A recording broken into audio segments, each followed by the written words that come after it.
Hi, I'm Totta. I'm a regional instructor here with the NWFA and a contractor, and today I'm going to walk you through how to undercut and prep a floor casing where it's going to receive the flooring. The flooring is going to tuck underneath it.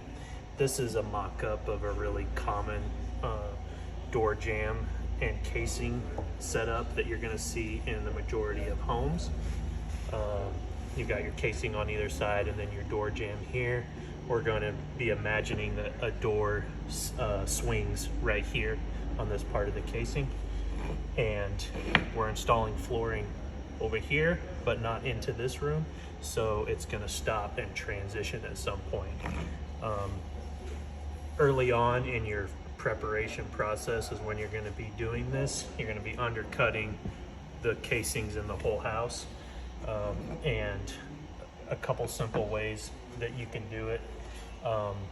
Most often I'm just going to use a piece of my flooring material that I'm going to be installing to match the height, and my goal is to cut right there so that the flooring just tucks underneath and there's as little gap as possible.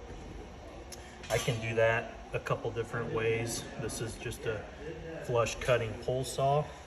I can set it right on the material and cut that way. Also commonly used is a oscillating multi-tool such as this one.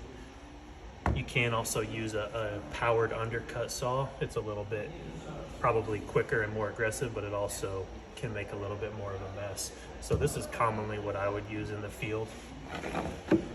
To start, I'm going to slide this board tight to the part that I'm going to cut.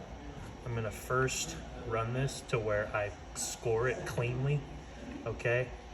And then I'm going to come back and plunge through. What does not work well is to try to plunge all the way through and then shift over and plunge all the way through again. You end up with a really jagged cut that way. One other thing to mention is where I want to stop this cut. If this flooring is not continuing through, as we talked about, it's going to stop typically right in the middle of where the door swings.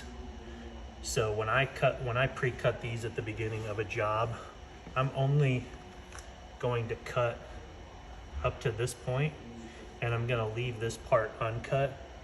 The reason is because I may not have a transition strip that tucks underneath the way that the flooring does, so I might have to cut my transition strip just to butt into this instead of tuck under this. I can always decide that when I get up to it with the flooring later, but when I'm cutting all these ahead of time, I'm just going to stop right here.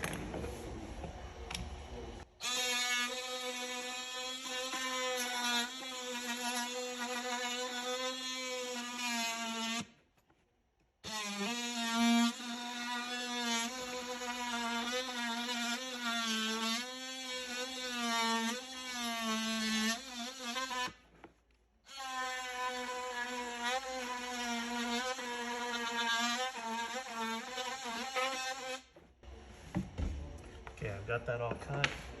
I would then vacuum this up to clean it up. And then since I didn't cut through this, I'll just take a chisel, tap it in there till I break that. Pop that piece out. And then lastly, I'm going to go through and just confirm that my flooring slides in and out of there easily without a bunch of effort, because I don't want to have to fight it in. Sometimes that cut might slightly angle as you go. If it does, I'm just going to slide it into where it pinches and run it a little bit to trim it, just that last little bit, and then I'm ready to go. So now when I come back to install my floor, if I want to adjust this, I can do it really easily, but this is prepped. You can see it slides in there nicely and tightly without a major gap, and it's going to look really clean when it's done.